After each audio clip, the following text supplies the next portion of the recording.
গরুরে কটা খাতি দিও, আমি বাজারে যাচ্ছি। কি ব্যাপার কাকা, আপনি আমারে বাড়ির রাস্তা বন্ধ করতেছেন কেন? আজকে তো এই রাস্তা বন্ধ।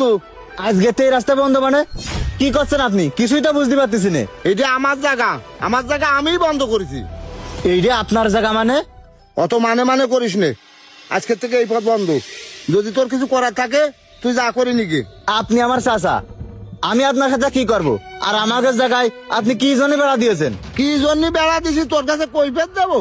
এই জায়গা আমার জায়গা আমি বন্ধ করেছি। আজকের থেকে এই পথ বন্ধ। কি দেখে এলো কিছুই তো বুঝলাম না। হঠাৎ করে আমার চাচা আমার সাথে এরকম করতেছে কেন? সবই তো শুনলে। হ্যাঁ কাকা। এখন যেভাবে হোক ওই জায়গাটা যেন আমার থাকে।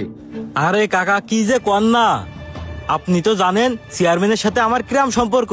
কিন্তু কাকা একটা শর্ত আছে, চেয়ারম্যানরে আমি যাই কব চেয়ারম্যান কথা ফেলতে পারবে না। ওই জায়গা আপনারই থাকবে যদি শর্তটা মানতে পারেন। কি সত্য আবার? আরে কাকা জাগা জমির বিষয় আপনি তো সবই বোঝেন, খরচ খরচার একটা ব্যাপার স্যাপার আছে না।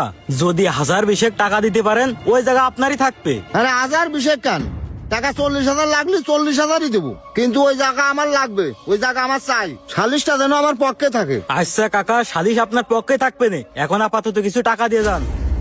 এই নাও, এখানে 15,000 টাকা আছে, আর বাদ বাকি টাকা সালিশের পরে নিয়ে যায় এনে। বিচারটা যেন আমার পক্ষে থাকে, মনে রাখবা। আচ্ছা ঠিক আছে, এই নিয়ে আপনি কোনো টেনশন করেন না। তোরা যে কাজটা করতেছিস, কাজটা কি ঠিক করতেছিস? মানে আমরা বেঠিকের কি করলাম? বেঠিকের কি করলি নে? তোর বাপ যা করতেছে এই কাজটা কি ঠিক করতেছে? বুঝলাম না তো ভাই, আমার বাপ কি এমন কাজ করেছে? তুই কি করতে যাচ্ছিস একটু ভালো করে কদিনই। তুই মনে হচ্ছে কিছুই জানিস নে, নাকি জাইনো না জানার ভান করতেছিস? আর তোর বাপ ওই যে তোর স্বাস্থ্য ভাই আলামিনের জায়গা দখল করতে যাচ্ছে, এই কাজটা কি ঠিক করতেছে?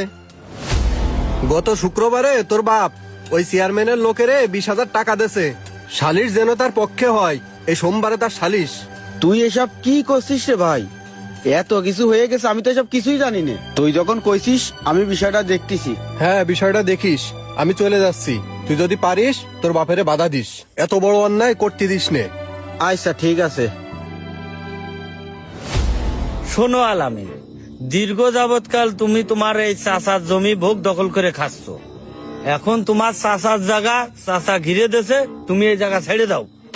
চেয়ারম্যান সাহেব, আপনি যদি কিছু মনে না করেন, আমি আমার আব্বার সাথে কিছু কথা কতি চাই। আচ্ছা যাও, তোমরা দুই বাপ বিটা কথা সাইরে আসো, দেখি কি কও।